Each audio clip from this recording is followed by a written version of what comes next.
Hey guys, it's Jeff and welcome to today's video. So this is the video that I've been most looking forward to make for 2020, and it's the video where I set up and go out riding again with my Rad Rover. So I got the bike here with no wheels on. I have one wheel, that's all good to go. The front wheel, that's fine. It's held pressure throughout the winter. Back wheel, if you remember in my last video, the tube had a puncture. So the back wheel, we're gonna have to fix that first. And I'm gonna do a general inspection, maintenance, do a couple bolt checks, clean up the bike a little, and put everything back together. At the very end of the video, we're going to install this stuff. Those are fenders by Feedy's Nice or whatever they're called. I've seen a couple pictures online and they seem to look really cool. I took the orange ones, sort of fit in the color scheme there. But anyway, I'm gonna be installing those.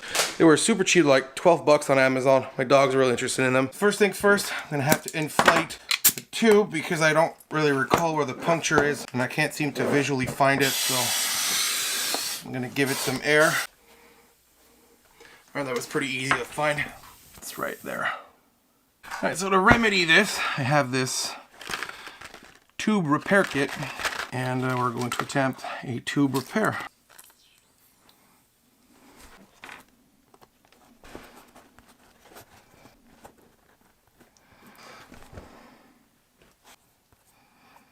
Alright, I applied a patch and healthy dose of cement. I'm gonna let that dry. Go work on something else. All right, now it's later. I gotta fit this into this.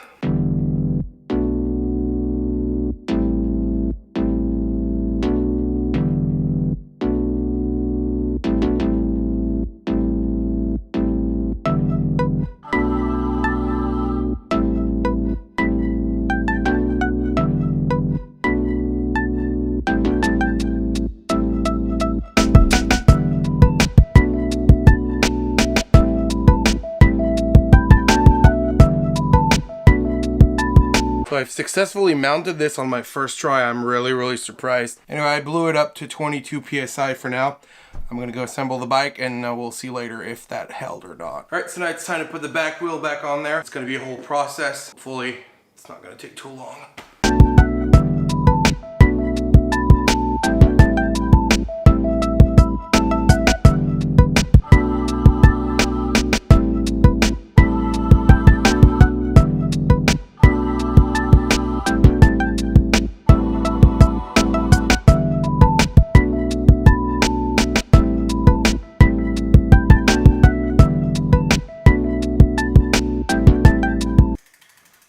I don't really have any tools to make sure that this is straight, but by looking at it, it doesn't look too bad. One good way to tell is if you look down here,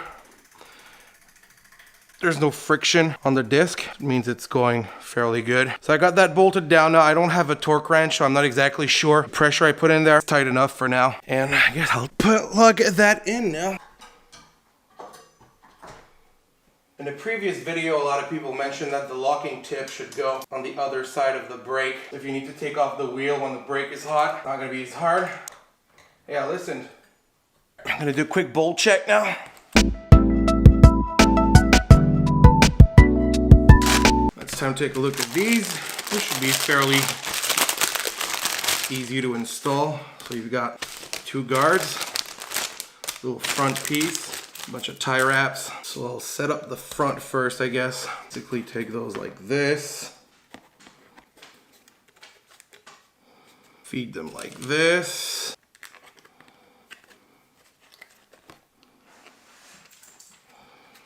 While I'm doing this, I figured we could have a little chat. I think a lot of people got the wrong impression in my video about the 2020 lineup when I said I didn't like the Rad fenders, that I somehow didn't like fenders at all. I felt like a lot of people took offense to that. Maybe just to clarify my thoughts on that. I don't hate fenders. I just don't really like the Rad fenders. And the reason I bought these smaller fenders is because I want to have some protection, but I also want my bike to be stylish. And since I don't really ride in moist conditions or damp conditions, it doesn't really matter to me. I will very occasionally ride in the wet. Like say for example, I'm out for a nice ride and all of a sudden it starts raining. If it's already wet or they're forecasting rain, I'm not going to go out at all. All right, let's go try to fit that on the bike.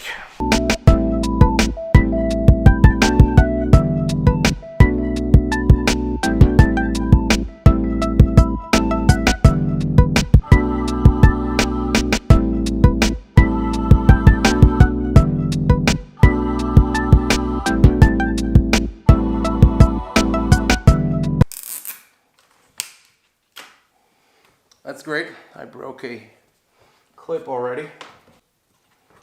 And another one. I do give you a few backups, so there's that, but...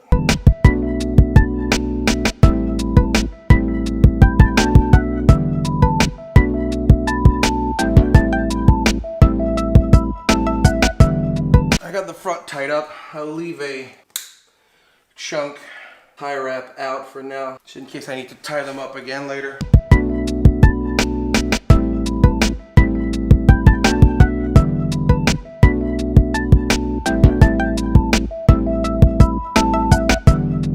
Alright, so first thoughts on this. Rear fitment is perfect. I like how it fits. There's no rubbing there.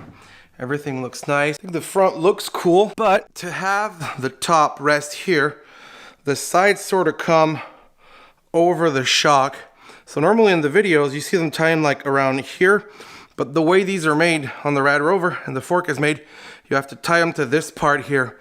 And this, which isn't really gonna show, but this part of the clip actually rubs on the fork, so I don't know. Otherwise the fitment is fine, but yeah, I don't know how long those are gonna last, and considering I broke 2 clips while putting them on, I have limited confidence, so I guess those will have to be wait and see. But look wise, I think it's pretty dashing.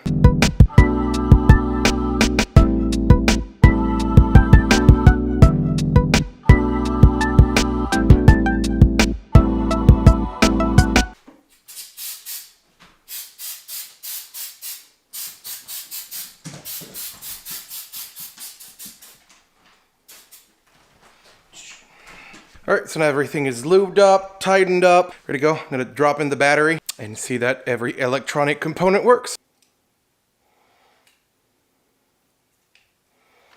That's terrific news. The brake light works.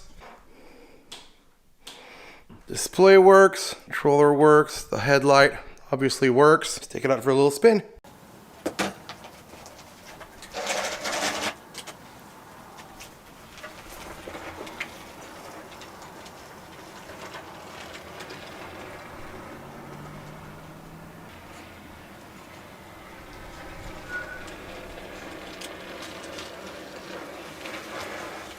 So it does appear to be working. We've got a light snowfall right now. I'm gonna go for a little ride, test out these things. So far my ass feels pretty dry, so.